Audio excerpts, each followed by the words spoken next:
Prodi Pendidikan Guru Pendidikan Anak Usia Dini Fakultas Ilmu Pendidikan.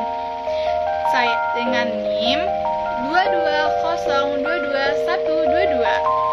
Tujuan saya buat video ini adalah untuk memenuhi tugas ujian tengah semester saya. Oke? Kita akan memasuki tema atau judul pembahasan saya. Cekidot.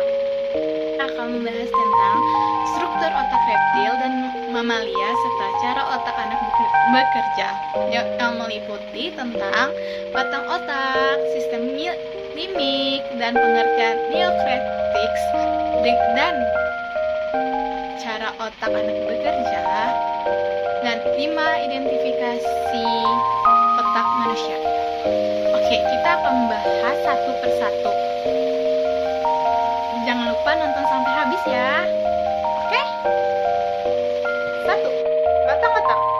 Batang otak merupakan bagian yang berhubungan dengan sumsum tulang belakang. Bagian otak ini mengandung serabut saraf yang berfungsi membawa sinyal dari seluruh bagian tubuh.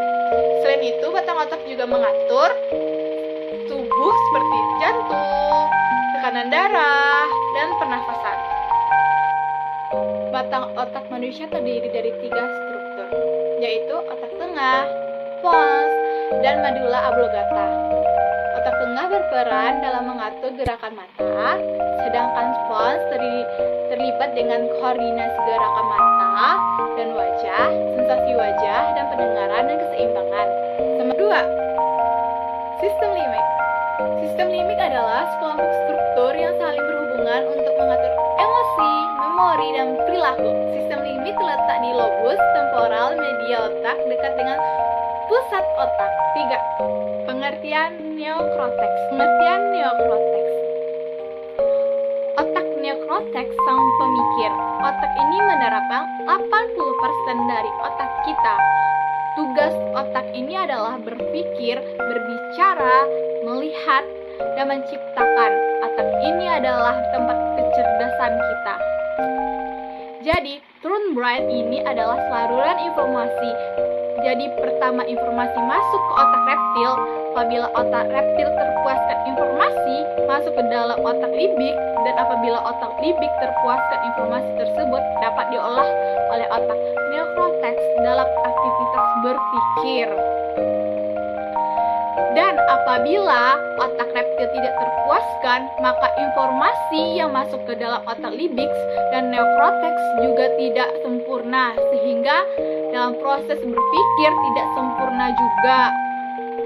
Yang keempat, cara otak anak bekerja, yaitu ia belajar dan mengingat tentang cara kerja semua hal yang di dunia ini melalui 5 indera terpercaya, yaitu penglihatan, pendengaran, penciuman, dan penyentuhan dan merasakan.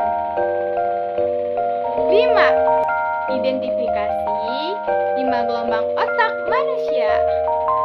Yang pertama, gelombang delta. Gelombang delta merupakan gelombang otak paling lambat, rentan frekuensinya sangat rendah, berkisaran 0,5 sampai 3 Hz.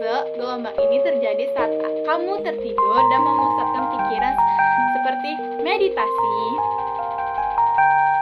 2. Gelombang theta adalah proses kerja otak secara umum belum diketahui dengan jelas. Gelombang theta sering dikaitkan dengan kemampuan daya ingat dan navigasi ruang. 3. Gelombang alfa. Gelombang alfa adalah terjadinya ketika otak berada dalam kondisi diam tetapi tetap siaga, misalnya saat sedang melamun atau bermeditasi.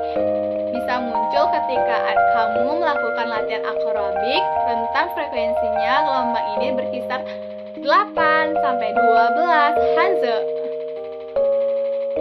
4. Gelombang beta.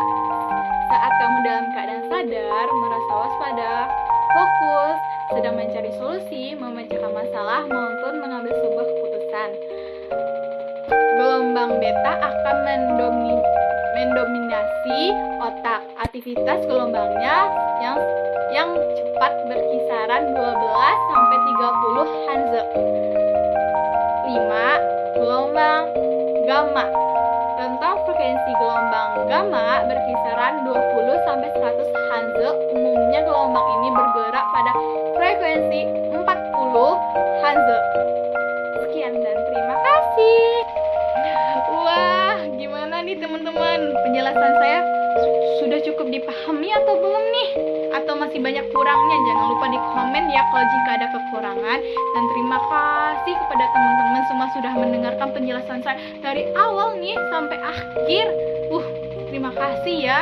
Dan terima kasih teman-teman. Jangan lupa like, comment, dan share ke teman-teman kalian untuk membantu saya untuk memenuhi tugas UTS saya. Semoga video ini bermanfaat bagi teman-teman dan bermanfaat bagi saya. Mohon maaf jika ada kekurangan dan saya akhiri video ini dengan wabillahi taufik wa hidayah. Wassalamualaikum warahmatullahi wabarakatuh.